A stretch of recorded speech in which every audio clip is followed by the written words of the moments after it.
কিয়ামতের কিছু আলামত তোমাকে বলি শোনো। তুমি আমাকে জিজ্ঞেস করছো কিয়ামত কবে হবে, 5টা বিষয়ের ইলম আল্লাহ ছাড়া কেউ জানেন না। 1 নাম্বার হলো ইন্নাল্লাহা ইনদাহু ইলমুস সাআ, কিয়ামত কবে হবে এই জ্ঞানটা দুনিয়ার কারো কাছে নেই, শুধুমাত্র যার কাছে আছে তিনি কে? একমাত্র আল্লাহ জানেন কিয়ামত কবে হবে। আমাদের সমাজে দেখবেন অনেক ভণ্ড পীর আছে, ভণ্ড বাবা আছে যারা বলে কিয়ামত 24 সালে, অনেকে বলে কিয়ামত 27 সালে। অনেক সময় অনেক ভবিষ্যৎবাণী তারা করে থাকেন, কিন্তু পুরোটাই মিথ্যা কথা। এই ধরনের পীরের ধোঁকার থেকে আপনারা বেঁচে থাকবেন, কারণ যেখানে আল্লাহর নবী বলেছেন কিয়ামত সম্পর্কে একমাত্র আল্লাহ জানেন, তার রাসূলও জানেন না, তাহলে চিন্তা করে দেখেন আল্লাহ রাসূলই যদি কিয়ামত সম্পর্কে না জানে, দুনিয়ার কোন পীর জানবে? আল্লাহ রাসূল যেখানে কিয়ামত সম্পর্কে জানে না, দুনিয়ার কোন পীর সেখানে জানার কোনো ক্ষমতাই রাখে না।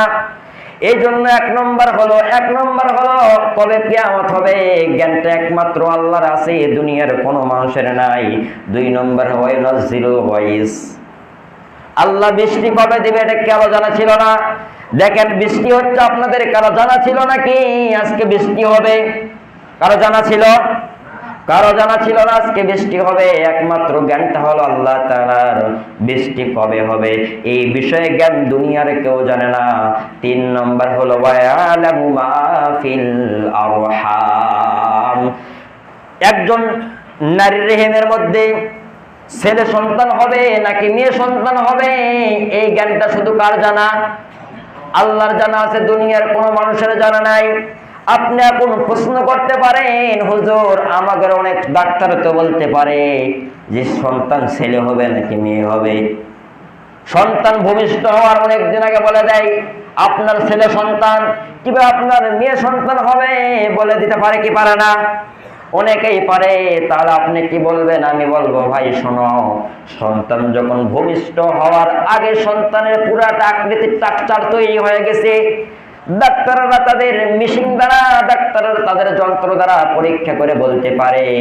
কিন্তু একজন পুরুষের বীর্য যখন একজন নারীর রেহেমের মধ্যে চলে গেল, ওই রেহেমে বীর্য যাওয়ার পর স্বামী স্ত্রীর মিলনের মাধ্যমে যে বীর্যটা দ্বারা আল্লাহ তাআলা রক্তের টুকরা তৈরি করলেন, আসলে বলেন তো রক্তের টুকরা তৈরি হয়ে যাওয়ার পর কোন ডাক্তার বলতে পারবে নাকি ছেলে হবে নাকি মেয়ে হবে? কোন ডাক্তার বলতে পারবে? কোন ডাক্তার বলতে পারবে না।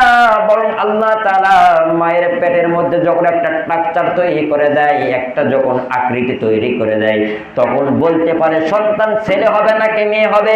কিন্তু রব্বুল আলামিন বলেন ওয়ায়ালামু মা ফিল আরহাম, আমি আল্লাহ তাআলা যখন এক ফুট নুতফা তার রেহেমের মধ্যে চলে যায়, ওই খবরটা আমি আল্লাহ জানি এই নারীর থেকে সন্তান ছেলে জন্ম নেবে নাকি মেয়ে জন্ম নেবে। 3 নম্বর চলে গেল। 4 নম্বর হলো ওয়া মা তাদরি নাফসুম মাযা তাকসিবু গাদা, আপনি আগামীকাল কি খাবেন, আগামীকাল কি করবেন এই খবর কেউ জানে না। যিনি জানেন তিনি কে?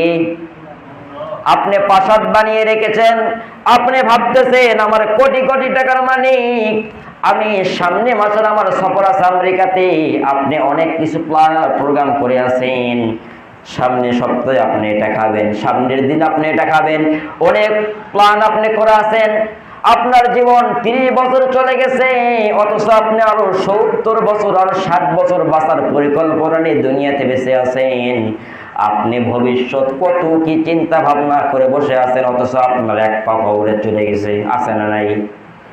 আপনি কত চিন্তা ভাবনা, কিন্তু আল্লাহ তাআলা বলেন ওমা তাদরি নাফসুম মাযা তাকসিবু গাদা, ও আমার বান্দারা আগামীকাল তোমরা কি খাবে এই খবর তোমাদের জানা নাই, আমি আল্লাহর একমাত্র জানা। রিজিকের মালিক কে? দুনিয়ার কেউ রিজিকের মালিক নয়। আল্লাহ যাকে সম্মান দেবেন সে সম্মান পাবে, খাবারও আল্লাহ যাকে দিবে সেই পাবে। আল্লাহ বললেন ও বান্দারা দুনিয়াতে তোমরা কখনো রিজিক চাই পাবে না, আমি আল্লাহ যতটুকু তোমাদের বরাদ্দ দিয়েছি তোমরা অতটুকুই খাবে।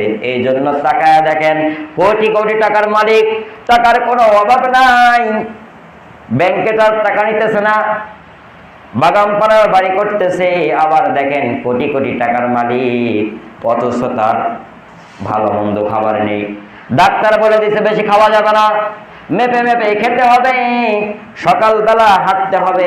এমন ব্যক্তি আমাদের সমাজে আছে না নাই? এমন ব্যক্তি আমাদের সমাজে পাবে, অথচ কোটি কোটি টাকার মালিক। কিন্তু আল্লাহ বলেন আমি আল্লাহর পক্ষ থেকে খাওয়া নির্ধারিত। অথচ তাকায় দেখেন আমাদের সমাজে অনেক ভ্যানালা এমন পাবেন যা কামাই করে তা খাইতেই শেষ, আছে না নাই? অনেক ভ্যানালা এমন পাবেন, কারণ আল্লাহ তাআলা তার রিজিক দিয়েছে অনেক বেশি, তার খাওয়ার আল্লাহ তাআলা একটা পরিমাণ দিয়েছেন। এই জন্য টাকা থাকলে রিজিক পাওয়া যাবে না, আল্লাহ তাআলার পক্ষ থেকে সবকিছুর একটা বরাদ্দ আছে। এই জন্য সামনে আগামীকাল কি খাবেন এই চিন্তা আপনি করবেন না, কারণ ফয়সালা যার পক্ষ থেকে আসে তিনি কে? আমরা অনেকে চিন্তা করি আমাদের সন্তানগুলোকে যদি মাদ্রাসায় দিয়ে হয়তো বা না খেয়ে মারা যাবে, আছে না নাই? এমন চিন্তা অনেকের আছে। কিন্তু তাকায় দেখেন আমরা কখনো ভাবলাম না রিজিকের মালিক একমাত্র আল্লাহ। আবার অনেক ব্যক্তির সঙ্গে মিলেও